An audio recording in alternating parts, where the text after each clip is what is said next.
সুবহানাল্লাহ উচ্চারণ করতে দেরি, সৌরজগতের অর্ধেক জায়গা নেকি দিয়া ভরতে দেরি হয় না। যদি তার সাথে আলহামদুলিল্লাহ যোগ করা হয় তাহলে পুরা সৌরজগৎটা নেকি দিয়া ভরা যায়।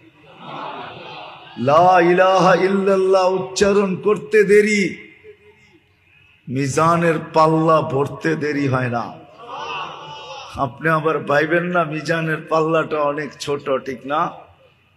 হাদিসে এটাই পাওয়া যায়, সমগ্র সৃষ্টি ওটার ভিতরে রাখলেও একটা ডিমের সমান হবে, ডিমের সমান।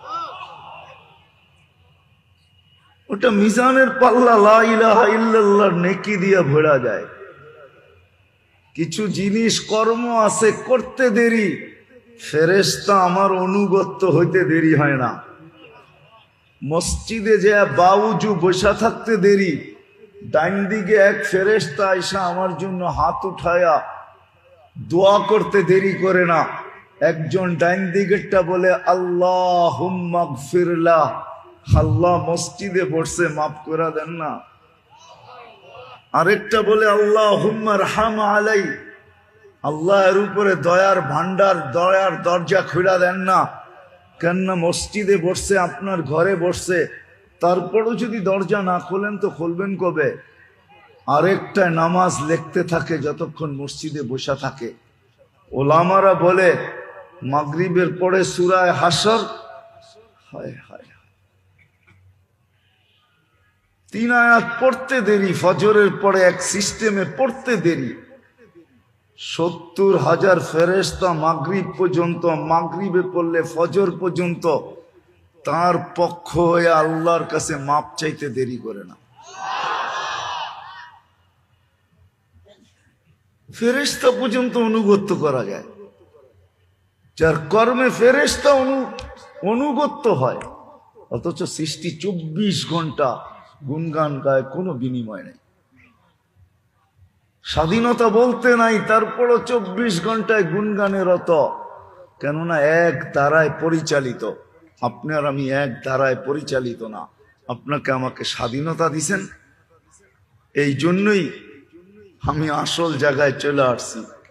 এই জন্যই মানুষকে বুঝাইতে হয়, নাইলে মানুষকে বুঝাইতে হতো না। এই জন্যই মানুষকে ডাকতে হয়, এই জন্যই আজান মানুষকে ডাকে। আলেম ওলামা মানুষকে বুঝায়, আল্লাহ ওয়ালারা মানুষকে ধরা ধরা বুঝায়, তাবলিগ ওয়ালারা ঘরে চায়া চায়া বুঝায়। এই জন্যই মানুষকে বুঝাইতে হয়, নাইলে বুঝানোর প্রয়োজন ছিল না। এই জন্যই বুঝাইতে হয়। পিছনে একটা কারণ এটাও যে তাকে বিনিময়ে ভোগ করবে সে। দুই বিনিময়ের যেই কোনো বিনিময়, একটা ভালো একটা খারাপ। একটাকে সাআদাত বলে, একটাকে শাকাওয়াত বলে। একটা সৌভাগ্য বলে, একটাকে দুর্ভাগ্য বলে।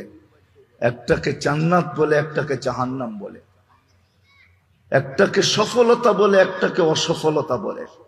একটাকে কামিয়াব বলে, একটাকে নাকামি বলে। এই দুটো মানুষের জন্যই অবধারিত, বিনিময়ের কারণে। এই জন্যই মানুষকে বুঝাইতে হয়, নাইলে বুঝাইতে হইতো না। এই জন্যই ডাকতে হয়। এই জন্যই আল্লাহ ডেলি 5 বার ডাকেন আমাদেরকে। এই জন্যই ইসলার প্রয়োজন হয়, শুদ্ধির প্রয়োজন হয়, যে তুমি কিন্তু স্বাধীন। আল্লাহ দিছেন, কিন্তু তোমাকে লাগাম লাগাইতে হবে। যদি লাগাম না লাগাইলে, স্বাধীনতা পায়া যদি উঠতে শুরু করলে, হারাইতে শুরু করলে, তাহলে জীবন কিন্তু ছোট, কেটে যাবে। কেটে যাবে, শুধু কেটে গেলে চলবে না। আল্লাহর কাছে পৌঁছতেই হবে, বাঁচার কোনো সুযোগ নাই, থাকার কোনো সুযোগ নাই। কিন্তু ওইখানে পৌঁছার পরে কি হবে এটাও বলে দিয়েছেন, লা তুসআলুন্না আনিন নাঈম। যা আমার ভোগ করছো প্রত্যেকটার হিসাব তোমার কাছ থেকে নিব। এই জন্য বলে দিয়েছেন, লা ইয়াজাল কদমা আবদিন হাত্তা ইয়াসআলা আন আরবাইন। 4 প্রশ্নের উত্তর ব্যতীত তোমার পাও হেলাইতে দিব না। আর এটা সত্য। কোরআন বলতেছে যালিকাল ইয়াউমুল হক, ওই দিন সত্য। যালিকাল ইয়াউমুল হক, ওই দিন সত্য। এই জন্যই কোরআন চিৎকার দিতেছে, মা কদ্দামাত লিগাদ, ওই দিনটার জন্য তুমি কতটুকু প্রস্তুত। এই জন্যই ইসলার প্রয়োজন, শুদ্ধির প্রয়োজন, লাগামের প্রয়োজন, নিজের নাকে রশির প্রয়োজন। এই জন্যই বুঝানো দরকার, এই জন্যই শরীয়ত আমাদেরকে বুঝাইতেছেন, আলেম ওলামা বুঝাইতেছেন, আল্লাহ রসুল বুঝাইতেছেন, ১৬ লক্ষ নবী আইসা বুঝাইছেন, সর্বশেষ দুজাহানের সর্দার আইসা বুঝাইছেন, দুজাহানের বাদশাহ আইসা বুঝাইছেন, সৃষ্টির সর্দার আইসা বুঝাইছেন, সৃষ্টির বাদশাহ আইসা আমাদেরকে বুঝাইছেন। মুহাম্মদুর রাসূলুল্লাহ সাল্লাল্লাহু আলাইহি ওয়াসাল্লাম দুজাহানের সর্দার, দুজাহানের রাজা, উনি পর্যন্ত আমাদেরকে বুঝাইছেন। আল্লাহ নিজের কালাম দিয়া বুঝাইতেছেন, কোরআন আল্লাহর কালাম। এই জন্যই তো এটা মোহাব্বতে চুমা দিলেও সওয়াব পায়, মোহাব্বতে ধরলেও সওয়াব পাওয়া যায়। আল্লাহর কালাম, কালাম দিয়া বুঝাইতেছেন। বিদায় আমি আসল ভাবনার জায়গায় আপনাদেরকে নিয়ে যাই। যেটাকে হুকুম দিয়া চালায় সেটা যদি 24 ঘন্টা গুনগান গাইতে পারে,